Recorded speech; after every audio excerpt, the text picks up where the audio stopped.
Good morning, Rabotai. Welcome to Breakfast in the Class. Breakfast in the Class today is dedicated in honor of Elizabeth Gindi. Happy belated birthday. You are a source of immense inspiration to me and all the people around you with your kind heart, all the mitzvot that you do. Hashem should always bless you and your family with tzimachot. And you should see all your future generations go in the ways of the Torah and inshallah become Torah scholars. Love always, Lori Tuberman. As well, the week of Kobru sponsored by David E. Ash in honor of you and your substantial capacities to do good today and every day. My friends, I want to focus today with you on a very interesting phenomenon. A phenomenon which I feel is strange at first glance, but we kind of understand it a little bit better once we explain it. Let's start with the Pasuk. The Pasuk says that we say every day in the Amidah two times. What Pasuk do we say two times in the Amidah every day?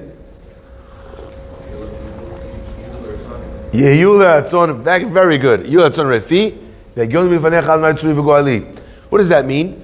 May it be liratzon, to your will, to your liking. Imrefi, the words of my mouth. And the thoughts of my heart in front of you. Hashem, my rock and my redeemer. And the Midrash says something very interesting. The Midrash says on this pasuk, Bikesh David HaMelech. David HaMelech requested Me'akadosh Baruch Hu from God, Yehi ratzon milfanecha, may it be Hashem, may it be your will, Sheteheh chashuva lefanecha, Amirat Tehillim, that the saying of Tehillim should be considered important in your eyes, Kinegaim ve'ahalot, like Negaim, right? Like the laws of Mitzorah, of a person who gets tzarat, and the laws of the impurity of the tents. Who is David HaMelech asking that Tehillim should be like tzarat? What does that mean?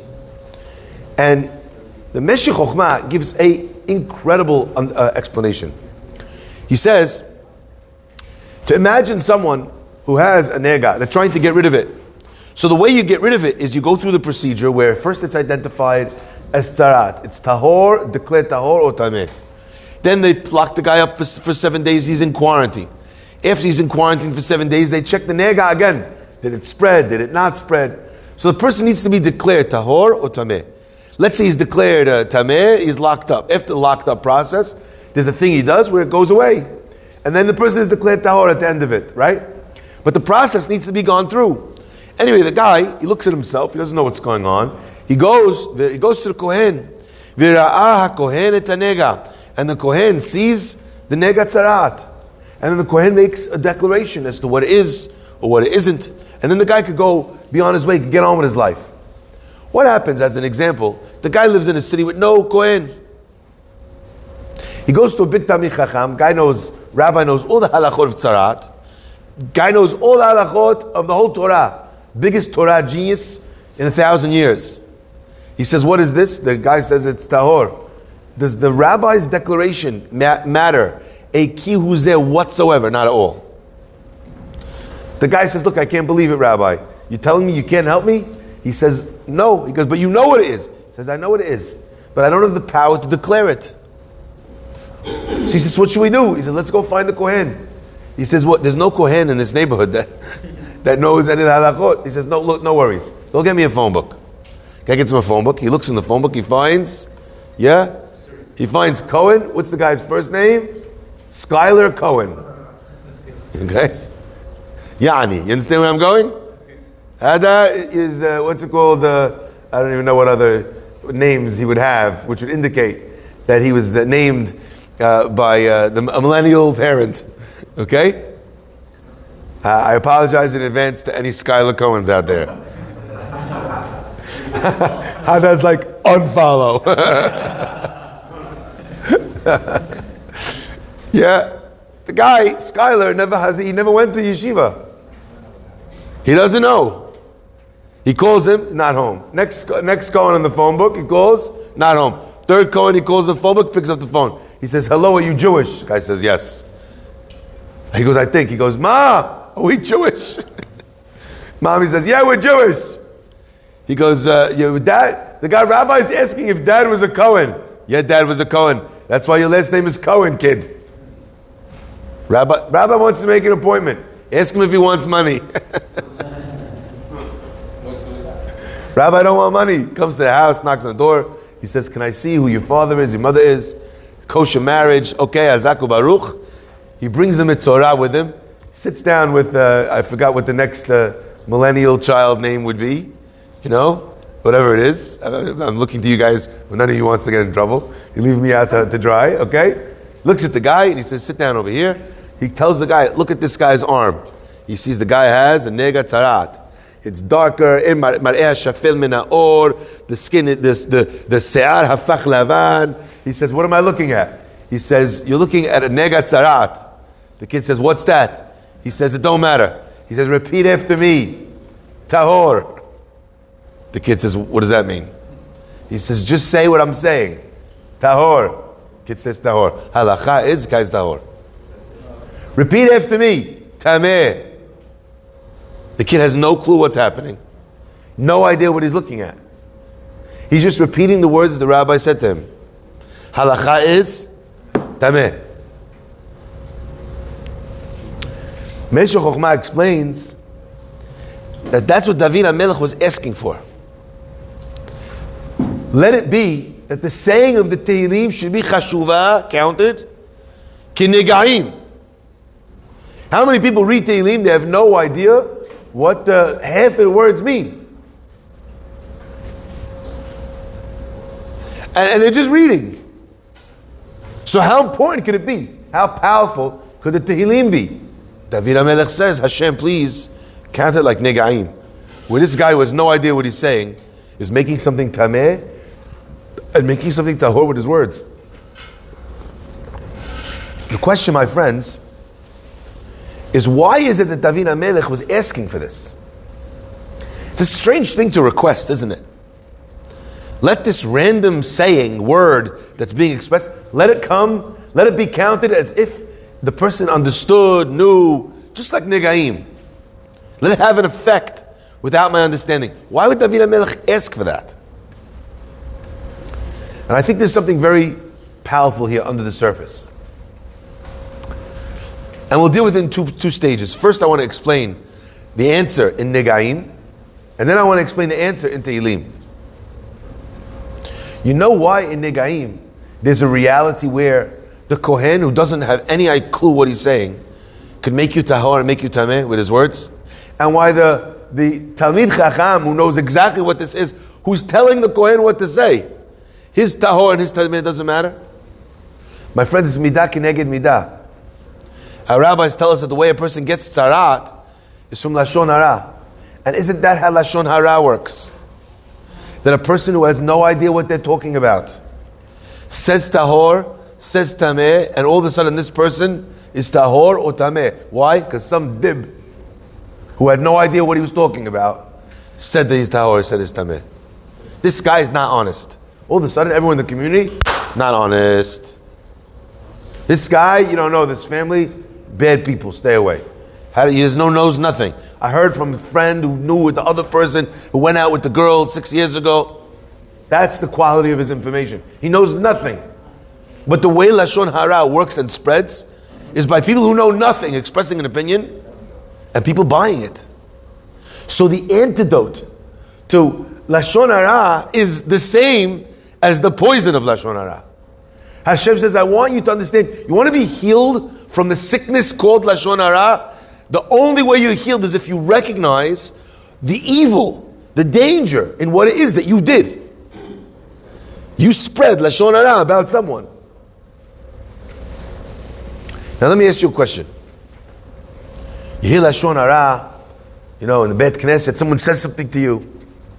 No, I heard this, I heard that, all these negative things.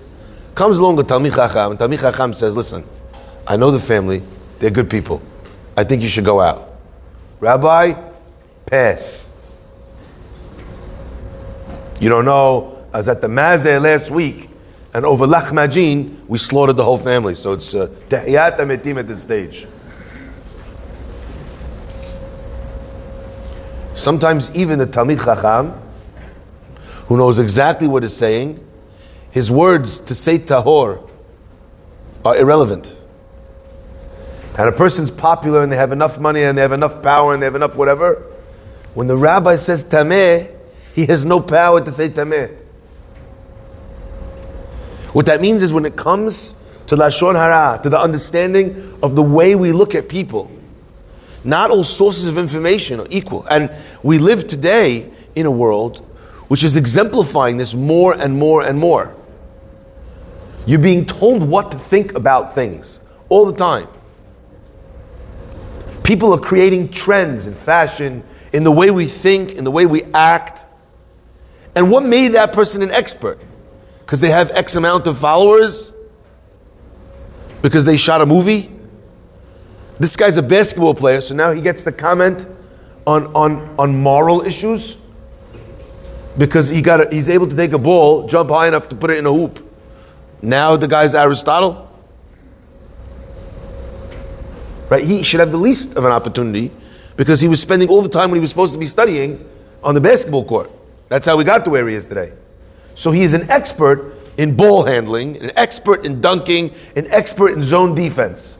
More than that, not sure what his pedigree is to comment on things other than that. But that's what we're seeing here. So the first way of understanding it is that that's why that's the case in Negaim. So David HaMelech asked, if that's the way it is in a negative thing, it has to be, God, that there's a way that exists in the world of the positive. So I also want a time where just words, haki balash, could become haki, how do you say powerful in Arabic? Haki awi. I'm going to start something here, just started something new in this room today. Haki awi. Powerful. Hybrid. Okay? David HaMelech asked, Ze leumat ze bara Elokim, God, in your world, every positive thing, every negative thing, if there's a negative, there's a positive.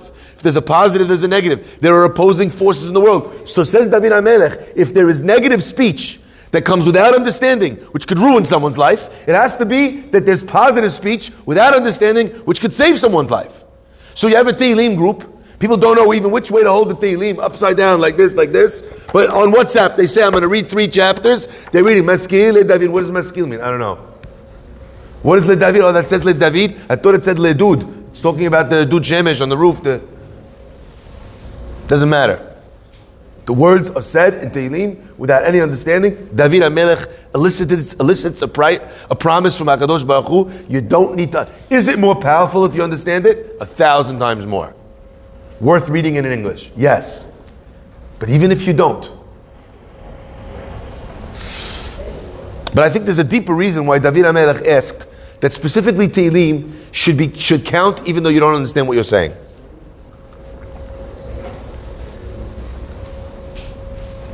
You know, David, he was called Naim Zemirot Yisrael. What does it mean, Yigal? Who himself is worthy of that title? Naim Zemirot Yisrael, what does it mean? He's a good singer. He had a beautiful, the pleasant singer of Israel. He wrote all the Psalms, right? Now, why does David get the appellation, the title? Naim Zemirot Yisrael. So I want to direct you to a Gemara. The Gemara tells us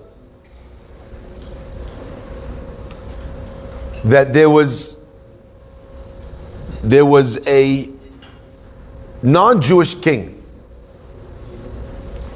And this king, he took over much of the civilized world.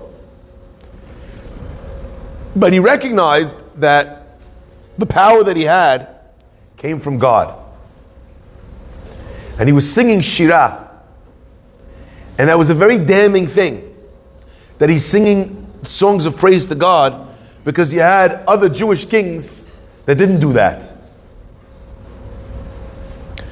Says the Gemara, Ba malach usitaro al piv. An angel came and slapped him in the mouth. And he stopped saying Shirah. So you read this Gemara, It's a little confusing. Like, the guy is praying. What are you slapping him in the mouth for? Why do you want him to stop? Because he's not Jewish? You don't want him to pray? And the rabbis give a beautiful explanation. You know what they say? The rabbis say, that's not the point. The point was that what the Malachim were trying to communicate is, this guy is on top of the world. So it's wonderful that he's singing songs of praise to God. But David HaMelech, who was the pleasant singer of Israel, literally had the worst life ever.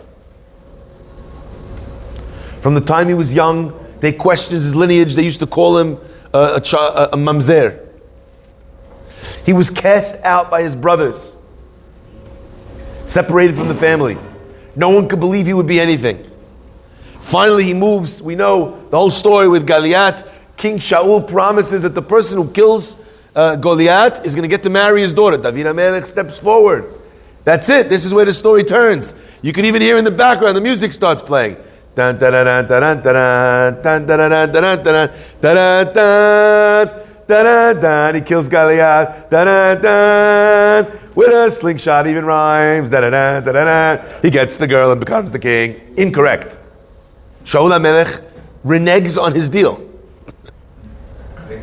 He becomes best friends with Shaul HaMelech's son, Yonatan. And what does Shaul want to do? He don't want to babysit. He wants to kill him. So he chases him to kill him. This is David's life story. And then his best friend dies.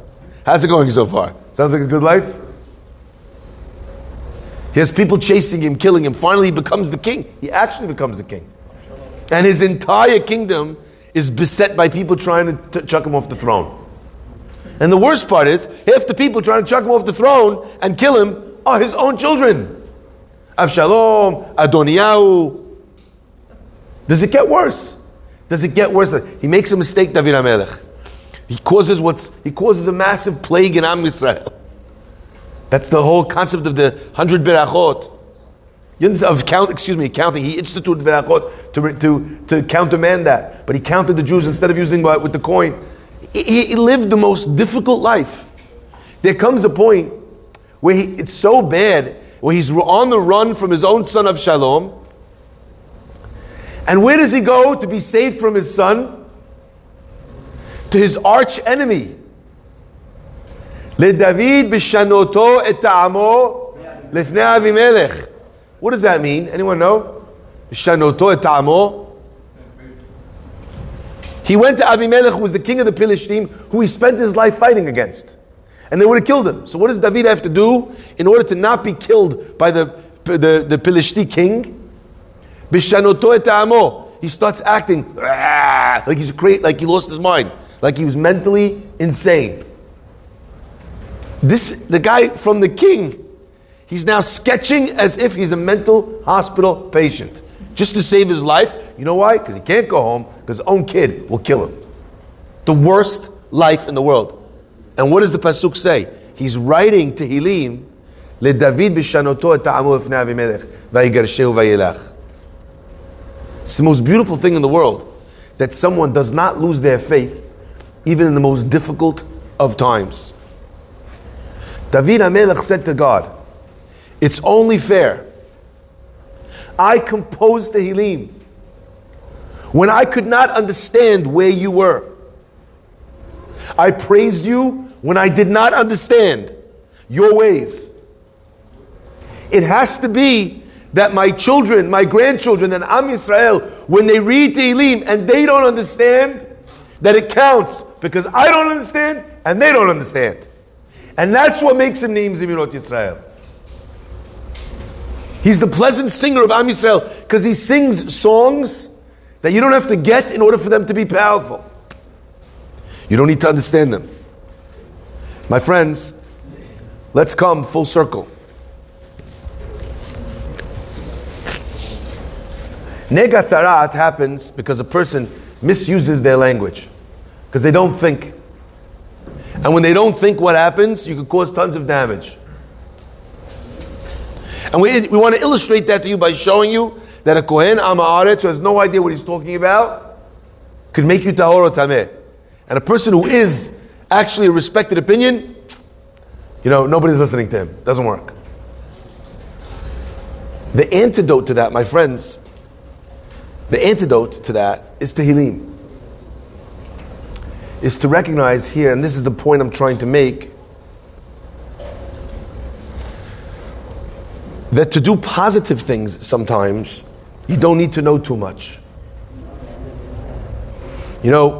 Sometimes people will call me and they'll ask me, who's this guy? What's he like? My daughter wants to marry. I know he comes to your shul. And I say, what's he like? I'll tell you, the guy sits like a champion. Whenever I see him, the guy, unbelievable. He sits there, he's got a book, amazing, fantastic. What do you know? What do I know about a guy that comes to shul? I know what he's like in business. Do I know? I don't know. I know what his Shabbat table is like. Guy told me once, Rabbi, I know you don't eat kosher. I know you're scared to eat in people's houses because you don't know the level of the kosher that they have. Unless you know. He says, but he goes, I'm different. You see me in shul all the time. I said to him, Rahi, you're amazing. You're a champion sitter. Fantastic at holding a book. You wrap talet like no one I ever saw in my life. I don't know what kind of meat you have in the fridge. What do I know? Do I know that his wife knows the laws of milk and meat? I don't know anything. So what do I tell a person that calls me? I say, look, I can't tell you about what I don't know. When I see the guy in shul, I see he comes nicely, he's there, and he doesn't come at the end for kiddush. He's there for the tefillah, he prays. I don't see him chatting with other people. Seems like a person who has yirat shamayim. So even when you don't know so much, even with a lack of knowledge, you could still find something about the person to speak positively about, even if you don't understand what's going on under the surface. My friends, lack of understanding can produce negative speak, and lack of understanding can produce positive speak. What David HaMelech was saying is that you could look at a situation where you don't know what's going on and still find something to praise HaKadosh Baruch Hu for. And that's true about God, and that's true about people. My father is the king of this. I've heard my father a million times say, he stands up at a bar mitzvah, I knew your grandfather, he was so special, what a smile he had. That's what my father says about him. Again, whether the guy was, I don't know, clubbing seals in his basement, we don't know. You go into his house, there's like hanging dead cats maybe. I don't know. But the smile, Yishtabach Shemo.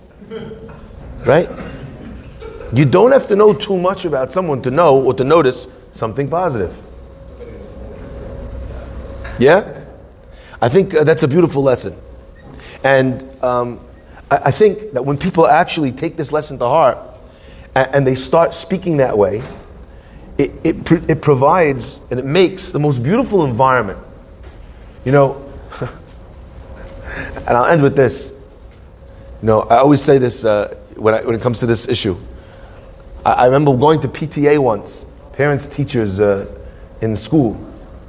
And I sat down with my wife, and they have a very horrible minhag in London.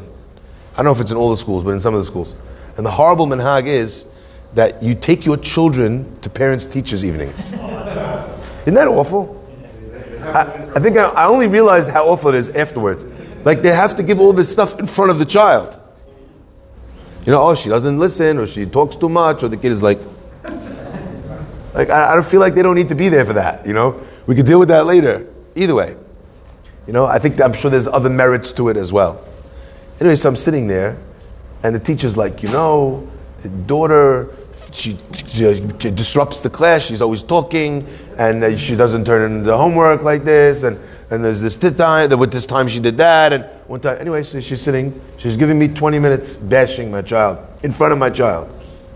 Anyway, I'm sitting there, and my wife, Yishtabach Shemo, God gave me a wife who really knows me. My wife is already kicking me under the table. Because she knows storms are coming. She's kicking me. You got to make sure, by the way, the only time that I care what kind of shoes my wife is wearing is the morning of PTA.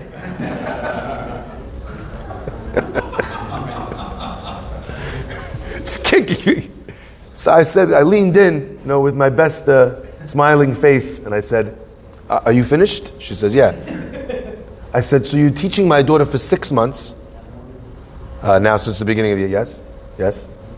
I said, and you only have negative things to say about her. You mean there wasn't one positive thing that my daughter ever did that you could tell us about? There was not one piece of homework that she turned in. There wasn't one moment where she was tired, so she didn't have the energy to talk. So she was quiet. That's not one time. Did she ever get a cup of water for the teacher? Nothing. There's zero. You have zero positive things to say in 6 months? You let that bomb land. No, of course. She contributes to the class. We call her Mother Teresa. She's so special. She's so lovely. She does this. She's creative. She's da. I was like, oh, where was this before? No, not lead with that. Just include it. Include it. People get a choice in life what to focus on and what to bring out and what to talk about. You get a choice to use your language in a positive way for tefillah, for Torah, for building people up, or the opposite. You get to choose that.